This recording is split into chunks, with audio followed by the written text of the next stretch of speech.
V1. Pull up, pull up, pull up.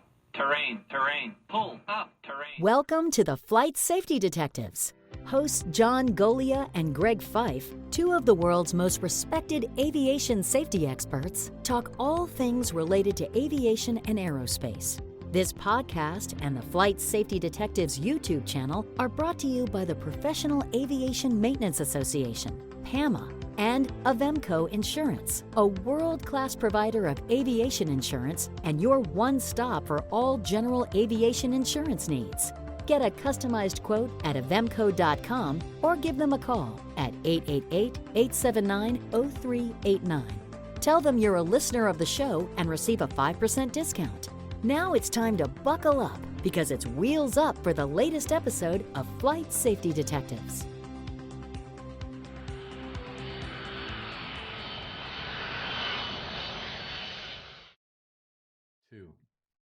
Well, hello, John. It's another episode of Flight Safety Detectives. You and I were on the road. We were in Oshkosh, Wisconsin at AirVenture 2022. Great show. We got to do a lot of things, got to see a lot of people, and of course, we had a great interview, which aired on our podcast and the video channel this past week. One of the things that I did was, of course, give a number of safety presentations. And an accident that I dissected, you and I discussed the fact that we thought that this would be of great interest for our audience. It involves a Cessna 421C model, and it happened down in Lake Worth, Florida, back in 2012. But there were a lot of issues here, and you and I have been talking about pilot training. And now that we have this pilot shortage and we're putting pilots through these pilot factories, getting them in and out in very short periods of time, one of the concerns that we've both had is the quality of the training, not so much the quantity, but the quality. And this was a perfect accident to demonstrate quality training and how issues regarding that quality can come back and end up causing a fatal accident. And you know, one of the key things, John, is that I'm really concerned. I know you are. We've talked about it on this show multiple times, and that is not only the type of training, but who is providing that training. And, you know, it came up often times with the FAA in our discussions. And fortunately, it is on the radar of a number of FAA inspectors. So that's the good news out of all of this. It doesn't help anybody that's gone through this program, you know, a year or 2 or 3 or 4 years earlier. But at least the FAA's got it on their radar, you know, start to address it. And they've also got some of the airline schools on their radar because they're not too happy with at least one of them came to us.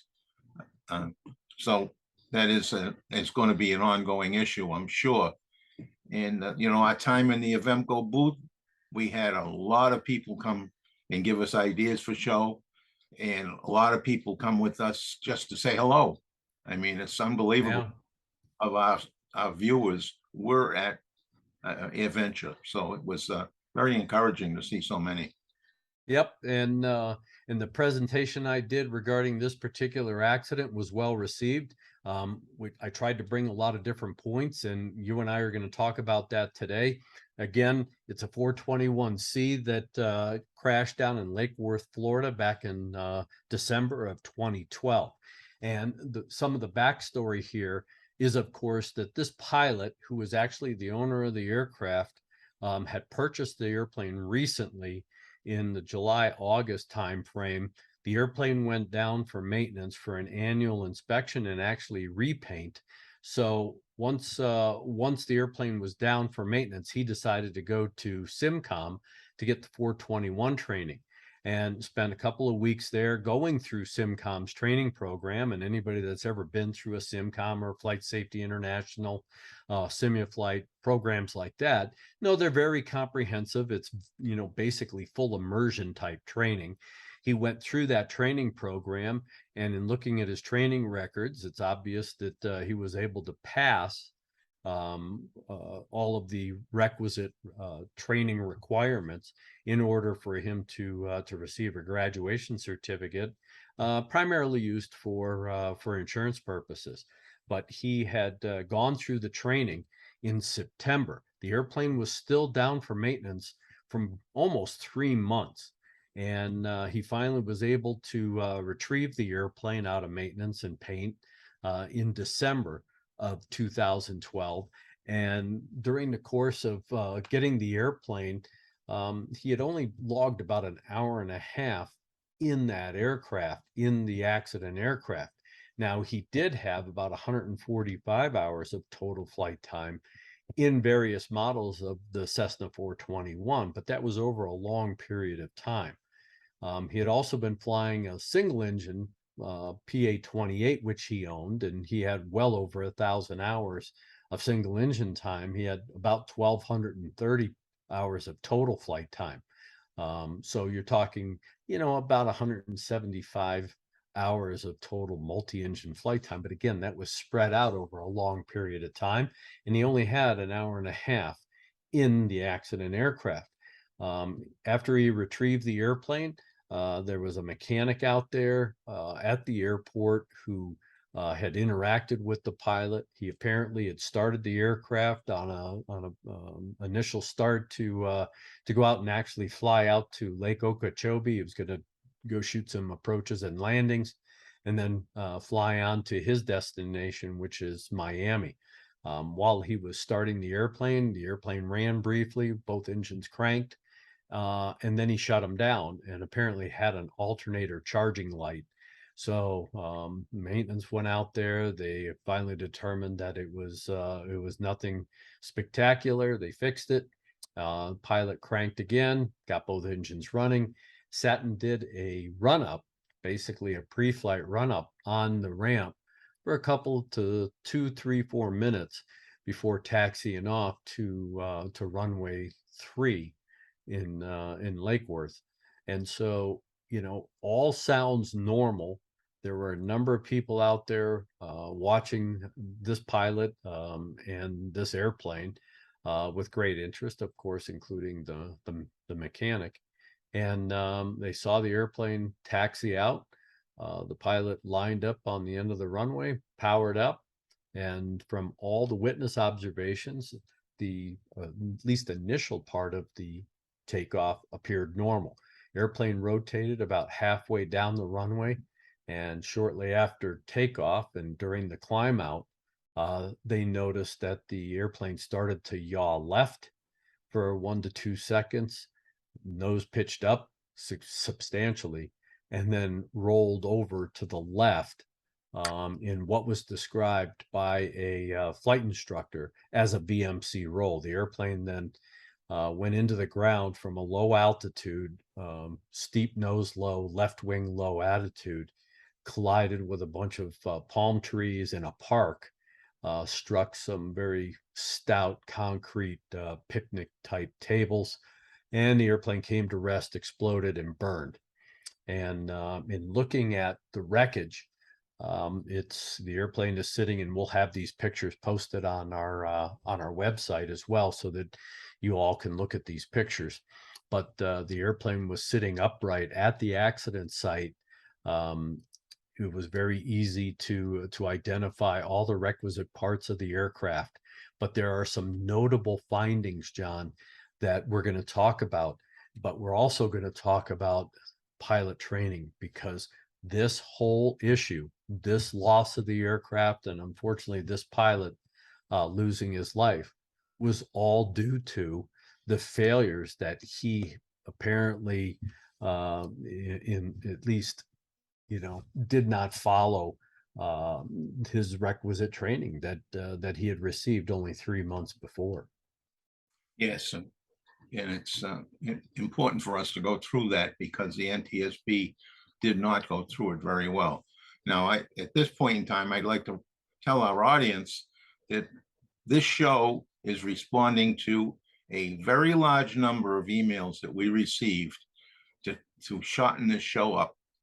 So we're going to make every effort to make these shows 15 to 20 minutes long.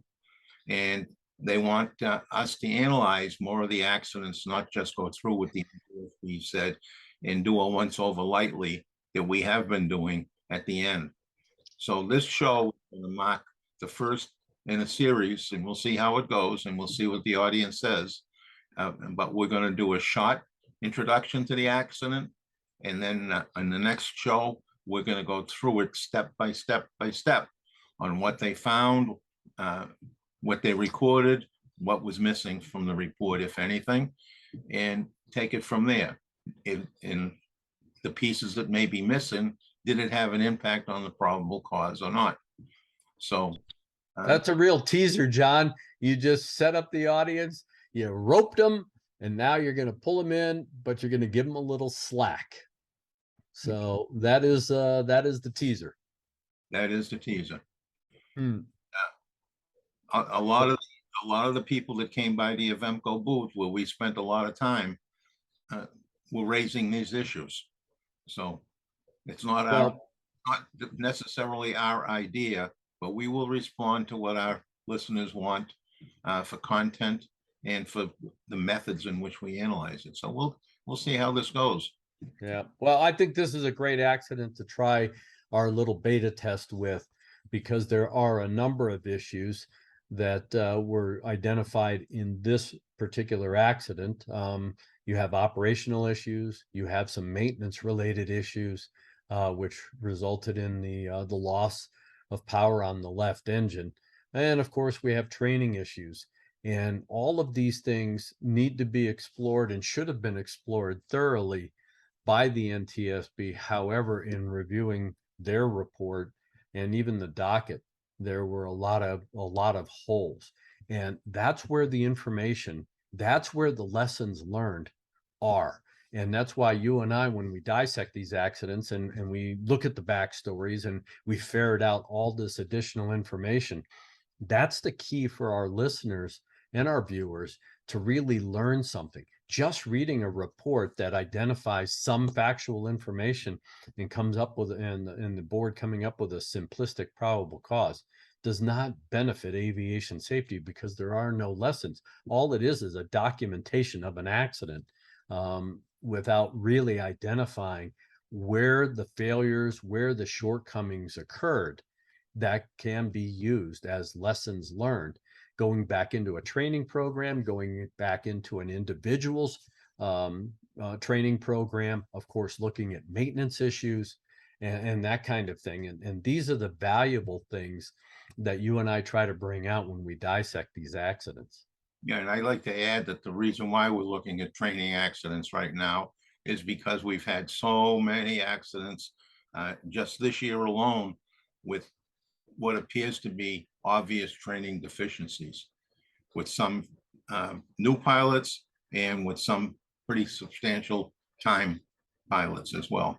Just as this one is 1,200 hours. It's not a newbie, but we've got crashes with new guys and very experienced people happening, especially landing in the last couple of months. Not a lot of landing accidents. So yeah, I mean, and again, you know, we're going to be dissecting a lot of these landing accidents, because is it a function of complacency? Is it a function of lack of proficiency? Or is it a training issue that started well before the pilot has technically gained all of this quote experience? You know, one of the things that we always look at with training is the quality of the training. It's one thing to know how to fly. It's another thing to understand how to fly. And we always talk about, you know, the subjectivity or the subjective part of flying, and that is decision making, aeronautical decision making. Do you have the requisite tools to identify those things that are going to have a significant influence on the operation of the aircraft, especially when it comes to flying a multi-engine airplane? You cannot take it for granted. You cannot expect that every time you fire up both those engines, they're both going to be operating without a problem. And in this particular instance, you know, some of the time we put too much trust, tacit trust, if you will, in the maintenance of our aircraft. I have a mechanic that's worked on my airplanes forever. I had a lot of tacit trust in his personal skills, abilities, and knowledge fixing the aircraft. But, you know, the old Reagan saying, trust but verify. you always have to anticipate or expect that you're going to have a problem, especially when the airplane comes out of maintenance, because again, nobody's infallible. And I think this accident that we're dissecting is a perfect example of a little bit of maybe too much trust in the maintenance, the fact that it just came out of maintenance and everybody thought it was good to go. And then all of a sudden you have a problem right at takeoff. I mean, you should be able to just respond and respond properly. And we're really going to get into the requisite procedures that should have been followed, technically partially followed, and the resulting actions both by the pilot and the maintenance folks. Okay. With that, I will give you the second last word. Well, I hope that everybody will tune in for the next show, because we will dissect those things that we've teased you with regard to this accident. We're going to be looking at again, the pilot and the type of training that he received, the quality of that training, some of the shortcomings, and there are things that I, as an investigator, would have really gone after that the NTSB investigators did not follow up on. And I think that's where a lot of the story is. So we're going to be definitely talking about those issues. So I look forward to seeing, or at least having you listening or watching the show next week. So with that, John, I will now leave you with the last word. Okay, so my last words will always be the pre-flight, pre-planning, pre-flight, and flying safely. But before we get there, I just wanted to let everybody know that we had a wonderful time at the Avemco booth. We have a tremendous following out there that I was really pleased to see that people are very interested in the accident side and talking about the accidents and bringing accidents to us. I left the Avemco booth with another dozen accidents for us to look at. I haven't had a chance yet to pick those out, but they sure sounded like meaty accidents for us to do. And so, and of course, that one young lady that we had on that had an accident that went through and identified all her failures and all her shortcomings in that, and to have her willing to share that to everybody was just unbelievable. Yep. Very proud of that young lady. I think she is going to be a very fine pilot. And having said that, now remember, if you're going to go flying, do a good job of pre-planning before you even leave the house or the hotel. Pre-plan what's going on, get to the airport, go over it all again. Make sure you know where you're going to put the airplane if you have an engine failure on takeoff. Right? Think ahead, plan ahead. When you get out to the airplane, a very thorough pre-flight inspection, I mean, can uncover a number of problems with the airplane. And if you get in the air, please put that head on a swivel and fly safely. To listen or watch more episodes of this show, go to flightsafetydetectives.com, the Flight Safety Detectives YouTube channel, or your favorite place to listen to podcasts. To contact John and Greg about the show, send them an email at flightsafetydetectives@gmail.com. And remember, for aviation insurance needs, contact Avemco Insurance at avemco.com or give them a call at 888-879-0389. Mention Flight Safety Detectives and receive a 5% discount. Thanks for listening to the Flight Safety Detectives, and remember to always fly safe.